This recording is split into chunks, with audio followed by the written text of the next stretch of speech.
A rare snowstorm swept the Gulf Coast from Texas to Florida, leaving at least 10 dead and breaking snowfall records across the region.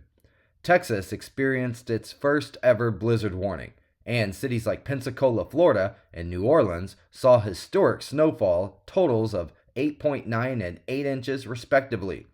Freezing temperatures continue to grip the South, with over 11 million people under cold weather alerts and record lows expected, ABC News has reported.